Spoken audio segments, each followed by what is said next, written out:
Nwosu joins us now. He is the President, Association of Advertising Agencies of Nigeria. In Nigeria? Nigeria. Thank you for coming on this morning. Thank you very much. Thanks for having me. We're talking about non-violent elections. There's been a lot of message about this, but let's get it from your perspective. I mean, with respect to the kinds of messages you see there, where does your agency come in and how can they help? Well, our association has been worried about it. In the past 1.5 weeks, about 2 weeks ago, we sent out a release to a couple of media houses asking the political gladiators to tone down the messaging. We are worried, concerned about the nature of the messages that have been going out. And we do know that a lot of them didn't go through the vetting process of APCON. APCON is the Advertisers Practitioners Council, which regulates messaging in the industry. We are concerned about, you know, the marketing that has been going on in the political Who designs these messages? Aren't they your members? I don't think that a lot of them have been done by our members, if the truth must be told. We haven't seen the evidence that's been done by our members.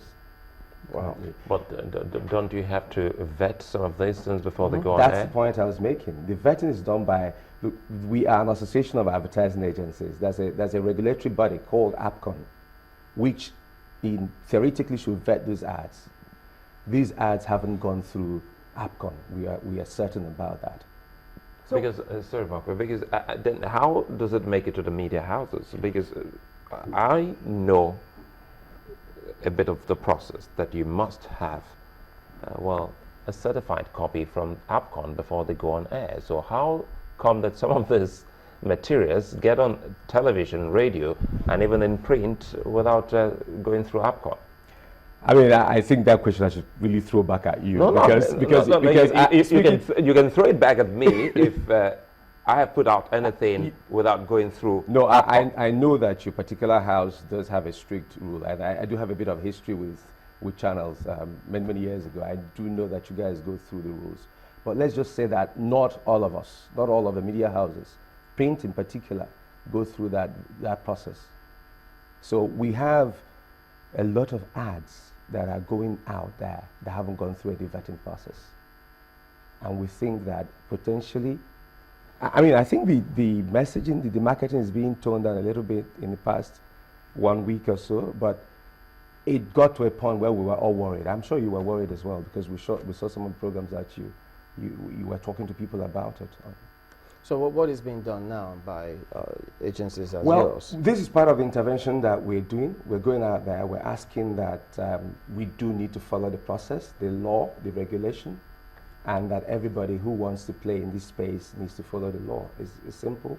We're also urging APCON to get on with policing it, as tough as it is in these times, to make sure that these ads go through a vetting process.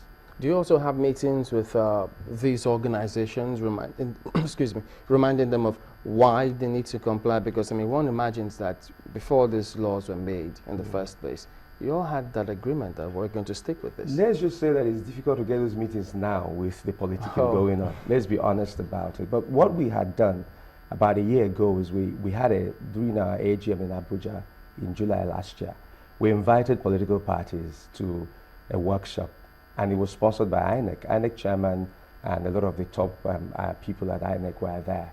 We had a man called Craig Smith, who is a political strategist working out of the US, come talk to us, just tell us about messaging, tell us about how to run it professionally.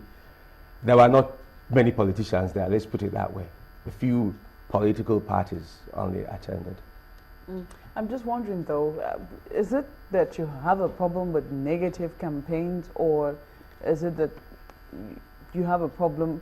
When does a campaign, because some people will say that it is okay to have negative campaigns sometimes when you're talking about your opponent, but when does a campaign cross the threshold? Well, squarely there's the issue of regulation, first and foremost. Whether I have a problem with that or not is completely different. There's a regulation issue. They should go through the regulation, because if it goes through the regulation, the vetting process, it weeds out the ones that are likely to be problematic. If it doesn't, it's open season. That's the core of the issue. That a lot of the ads have not gone through the vetting process of APCON. Therefore, nobody's watching them. and nobody's looking at how they might affect our polity. That's a core matter. So yes, you might have negative ads, and APCON code says that if you're going to do comparative advertising, you've got to show proof for it. That's what the code says. If you've got ads not going through any vetting process, that's why you have some ads that will be really, really offensive. Okay, so at some point, parties may cross the threshold. And you also say that your professionals, you do not think will be involved in some of the ads that you've seen right now. Is it that, do you think that political parties think that it might be too expensive to patronize them? I don't think so. I think that we've heard stories, which some of you may have heard as well, that a couple of political parties might be working with a few external consultants, and along the line they do talk to the agencies as a third or fourth party.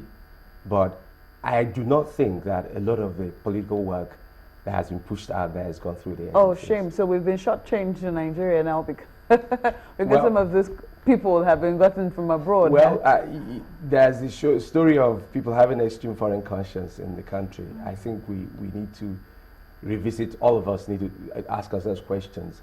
When do we start working with local professionals across all sectors?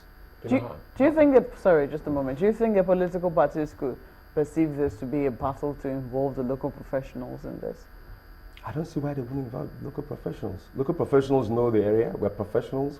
We understand our people. It's difficult to see how foreign professionals will, do better work than local professionals.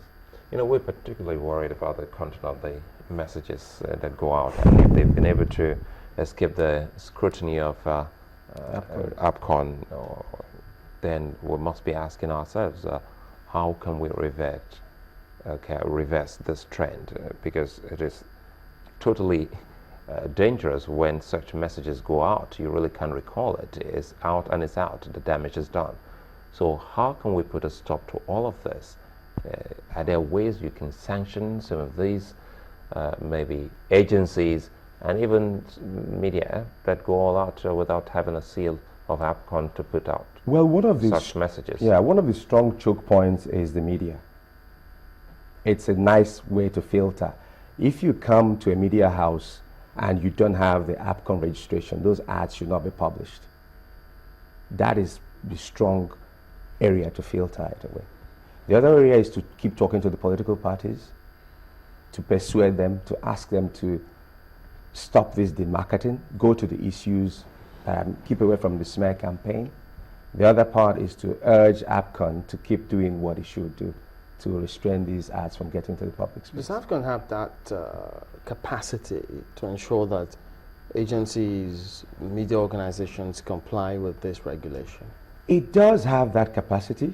APCON has had a bit of a challenge in the past few months, but it has now come back because there was an appointment that was done that is now being corrected. So the APCON Council is now in place with a proper chairman, and we know and we trust that they will get into the issues and try to rectify them. Okay, because the ones in the print media, for instance, some of them are usually signed off. So does APCON say, well, okay, if it slipped through the first check, the media houses, where if you publish them without the certificate in the first instance, that's wrong. So what about those who design those messages? Is there any way that APCON speaks to them? Yes. What APCON does is it does a back check with the media houses. Actually, there's an opportunity to fine the media houses for running ads that were not vetted. That's what we're also asking APCON to look at. Well, you think that will work? I think it will work. It's tough. Let nobody be fooled. It's tough, but we've got to step up on it. Are you partnering with, say, government agencies at whichever level with respect to ensuring that these laws are obeyed? We are. I mean, we've made these presentations to a couple of. APCON is a government agency, sort of. You understand? So we're talking with them. But remember, like I mentioned to you, the first call was to ask the politicians to come and look at how do we do this professionally.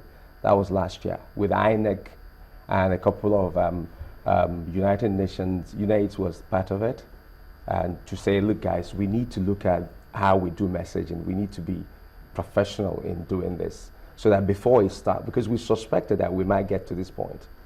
But I guess we need to do a lot more to keep pushing that thinking. Because when one says partnering, one wonders, because if the government agencies, they should be the ones to understand, saying, look, we have to make sure that, let's use the word, rein ourselves in and ensure we comply. Because if we in the public sector don't comply, what do we expect of they in the private sector who sometimes can push the envelope? Well, like I said, that partnering is going on with the ministry, but like the big challenge has been with what has happened with APCON. But APCON is back on track now, so it makes it a lot easier to push that partnering forward. Okay, so at the end of the day, does APCON sit back and say, well, this is the challenge we face. Let's do a SWOT analysis here. After the elections, how can we improve and make ourselves better? APCON has always done that. And before this elections, in the previous elections, APCON was very strict because they had a strong council then. They were very strict in pushing even government to say, listen, these laws belong to all of us. You actually sanction these laws. You approve these laws, so be part of it. So they're not unwilling. But like I said, they've had a bit of a challenge in the past 1.5 years, and that's the truth. Do they say sometimes to APCON, look, this is tough I times? I mean, if we see some of these commercials, because media has usually tempted to accept them because of what they come with. Does APCON listen, and do you hear some of these complaints? Indeed, I can't speak a lot for APCON. I'm sure you know that. I'm a regulator as well. But the truth is that the media houses have been tempted, is the word he used. The money is just too much for they want to do it and face the punishment later if there's any punishment coming. For instance, I mean, some of the laws, there was one, I can't remember which one, the fine was ridiculous.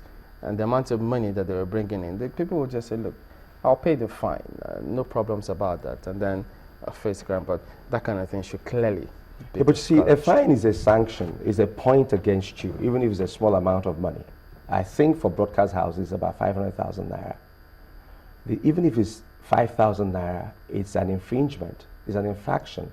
And if you're working with a regulator, you don't want to get on the wrong side of the regulator. Okay, Kelechi Nwosu is the president, Association of Advertising Agencies of Nigeria. This is AAAN, yes, actually. Yes, that's what it is. Okay, thank you for coming on this morning. Thank you very much. We'll be back in just a moment. We've got another matter on our plates today. Join us again.